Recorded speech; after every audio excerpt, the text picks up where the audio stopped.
Assalamualaikum dear students. Today is the third lecture of chapter 17. I hope you are understanding all the terms. Today's lecture is about elastic limit and yield strength. इसमें हम stress strain curve के बारे में पढ़ेंगे। Stress strain curve कुछ इस तरह का होता है। इस ग्राफ से आपने डरना नहीं है। इंशाल्लाह I will explain it's all terms thoroughly. Stress strain curve को पढ़ने के लिए सबसे पहले हम कंसीडर करते हैं कि एक अदद मेटल वायर है जिसको टेंसाइल स्ट्रेस के ज़रिए से एक्सटेंड किया गया है। मींस उसके ऊपर लेंथ के अलोंग स्ट्रेस अप्लाई किया गया है और उसके अंदर एक ख़ास किस्म का जो स्पेसिफिक डेफॉर्मेशन रेट अकर हुआ है या उसके अंदर जो भी स्ट्रेन पैदा हुआ है उस स्ट्रेन को हमने एक इलेक्ट्रॉनिक डिवाइस के ज़रिए से मेजर किया है।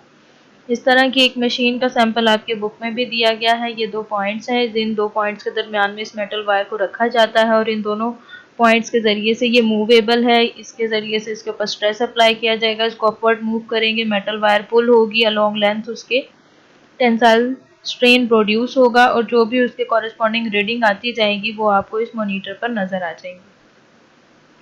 स्ट्रेस स्ट्रेन कर्व जब उस मेटल वायर को एक्सटेंड किया गया तो आपके पास उन वैल्यूज़ को जब ज्वाइन किया गया तो कुछ इस तरह का ग्राफ, इस तरह का कर्व आपके पास आ गया।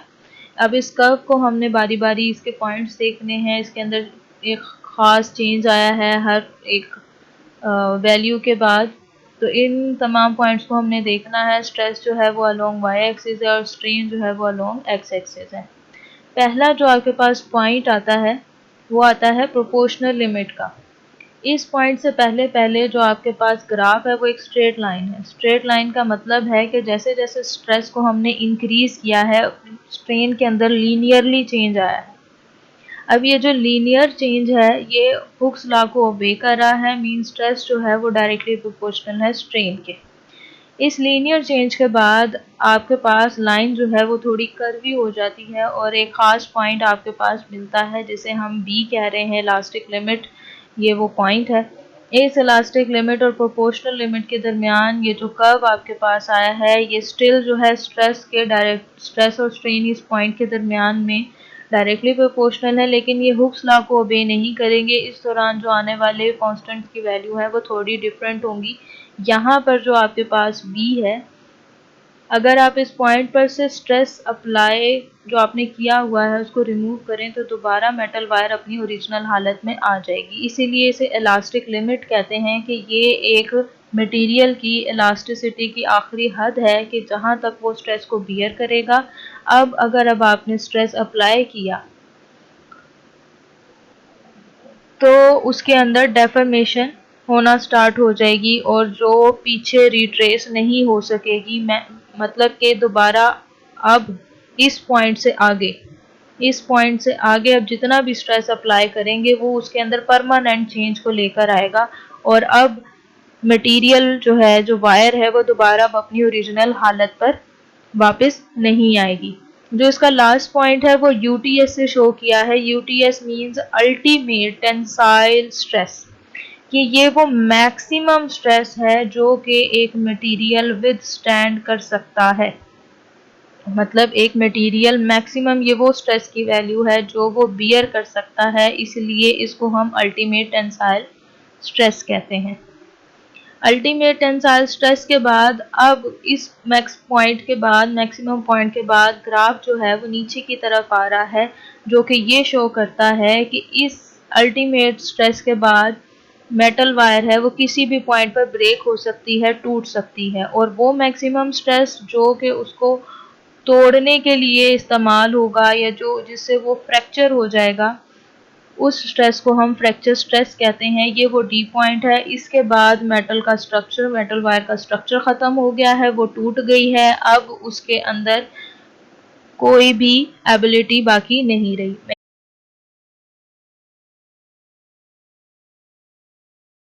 ओके जी, जो अभी हमने एक्सप्लेनेशन पढ़ी है इन 4 पॉइंट्स के बारे में, वहाँ से हमें ये बात पता चलती है कि आपके पास इस मेटल वायर के या मटेरियल के 2 रीजन्स हैं।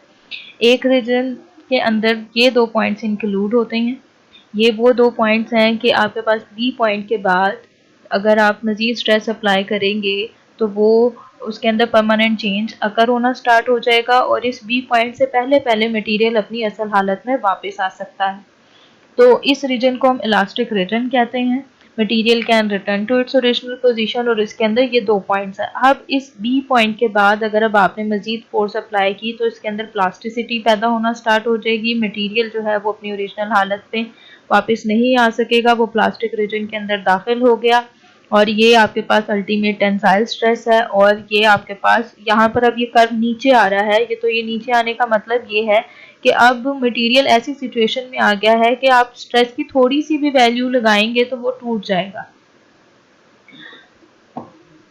अब जो टर्म्स आपको एक ग्राफ के अंदर एक्सप्लेन की गई हैं, ये उन तमाम टर्म्स की आपको फर्दर डेफिनेशन बताई गई है। आप चाहें तो इसी तरीके से पॉइंट्स में लिख लें, जिस तरीके से बुक में दी गई है आप एक पैराग्राफ बना के तो उस तरीके से भी लिख सकते हैं। प्रोपोर्शनल लिमिट आपके पास वो लीनियर कर्व है OA और ये हुक्स लॉ को ओबे करता है और ये वो मैक्सिमम स्ट्रेस है कि जो कि मटेरियल बर्दाश्त कर सकता है without losing straight line proportionality, यानी स्ट्रेट लाइन को छोड़े बगैर वो इसको बर्दाश्त कर सकता है। अच्छा, सेकंड आपके पास बी पॉइंट था इलास्टिक लिमिट, ये ए से बी तक का था जो कि कर्व था, स्ट्रेट नहीं था। और अगर अब आप मजीद स्ट्रेस रिमूव करेंगे तो कर्व जो है वो अभी भी अपनी असली हालत में वापस आ सकता है। इस बी पॉइंट को हम यील्ड पॉइंट भी कहते हैं और इस यील्ड पॉइंट की डेफिनेशन क्या है? The point beyond which the permanent deformation occurs. अब इसके बाद जो बिगाड़ है वो मुस्तकिल होगा। अब जो मटेरियल है वो अपने ओरिजिनल हालत में वापस नहीं आएगा इस पॉइंट के बाद। बियॉन्ड मींस इसके आगे। अब मजीद स्ट्रेस इंक्रीज करने से पॉइंट अपनी ओरिजिनल हालत में वापस नहीं आएगा। ये वाली जो लाइन है ये प्रोपोर्शनल लिमिट की डेफिनेशन है and this one is elastic limits definition.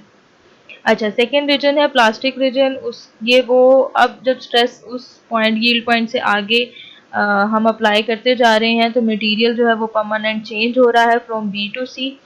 Permanent change occur हो रहा है और एक मैक्सिमम पॉइंट जो आ रहा है उसे हम अल्टीमेट टेंसाइल स्ट्रेस कहते हैं। ये वो मैक्सिमम स्ट्रेस है जो कि मटेरियल विथस्टैंड कर रहा है और ये नॉमिनल स्ट्रेस है, इसे हम नॉमिनल स्ट्रेस भी बोलते हैं। अब मजीद अगर अब आपने स्ट्रेस इंक्रीज कर दिया तो आफ्टर क्रॉसिंग यूटीएस मटेरियल जो है वो डी पॉइंट पर ब्रेक हो जाएगा। अब यहाँ से हमारे पास दो तरह की टाइप्स आई हैं। मीन के फिजिशियंस ने मुख्तलिफ मटेरियल्स के ऊपर एक्सपेरिमेंट किए तो दो तरह के ग्राफ उनके पास आए। एक वो है जो भी हमने एक्सप्लेन किया और एक ये ग्राफ आपको नज़र आ रहा है। तो वहाँ से जब हर तरह के एक्सपेरिमेंट्स के बाद ये दो ग्राफ की नेचर्स ही मैक्सिमम आई तो तब मटेरियल को मैकेनिकल प्रॉपर्टीज़ की बेसिस पे दो टाइप्स में डिवाइड किया। एक है डक्टाइल सब्सटेंस। डक्टाइल सब्सटेंस ऐसे सब्सटेंस हैं जो प्लास्टिक डेफॉर्मेशन के अंदर जाते हैं। मींस के पहले उनके अंदर इलास्टिक रीजन होता है। इलास्टिक रीजन वो एक ख़ास हद तक स्ट्रेस को बियर करते हैं और उस स्ट्रेस के रिमूव करने पर दोबारा अपनी ओरिजिनल हालत पर भी आ सकते हैं। लेकिन अगर मजीद स्ट्रेस अप्लाई किया जाए तो वो प्लास्टिक रीजन में एंटर हो जाते हैं। पहले उनके अंदर बिगाड़ पैदा होता है, फिर वो टूटते हैं। और इनकी एग्जांपल लेड और कॉपर है। लेकिन ब्रिटल मटेरियल ऐसे मटेरियल हैं जो कि प्लास्टिक रीजन में जाते ही नहीं हैं। उनके ऊपर जब स्ट्रेस अप्लाई किया जाता है तो वो बस टूट जाते हैं। इनकी एग्जांपल ग्लास है कि आप उसके ऊपर स्ट्रोक्स लगाएं तो वो बजाय इसके कि उसके अंदर आहिस्ता आहिस्ता डेफॉर्मेशन आना स्टार्ट हो, उसके अंदर पहले प्लास्टिक रीजन आए, वो डायरेक्टली टूट जाते हैं। और उसके बरक्स अगर आप डक्टाइल सब्सटेंस की मैं आपको आम लाइफ से एग्जांपल बताऊं तो स्प्रिंग है या रबर है। रबर भी आपके पास डक्टाइल सब्सटेंस है कि पहले वो इलास्टिक रीजन में रहता है, फिर मजीद स्ट्रेस अप्लाई करने के बाद वो प्लास्टिक रीजन में चला जाता है। सिंपली आप कह सकते हैं डक्टाइल मटेरियल के दो रीजन्स हैं, इलास्टिक रीजन और प्लास्टिक रीजन, जबकि ब्रिटल मटेरियल का एक ही रीजन है, दैट इज इलास्टिक रीजन। अब ये लॉन्ग क्वेश्चन कैसे आ सकता है और ये इंपॉर्टेंट भी है लॉन्ग क्वेश्चन। ये इस तरीके से ही आएगा कि draw stress strain curve and discuss the terms elastic limit, yield strength and UTS. जो मेथड मैंने प्रेजेंटेशन पे अडॉप्ट किया है आप भी उसी को फॉलो करें कि पहले कंसीडरेशन की हेडिंग आ जाएगी, फिर एक्सप्लेनेशन में आप कर्व ड्रा करें और उसके बाद उसके नीचे तमाम टर्म्स को आहिस्ता आहिस्ता एक्सप्लेन करना स्टार्ट करें।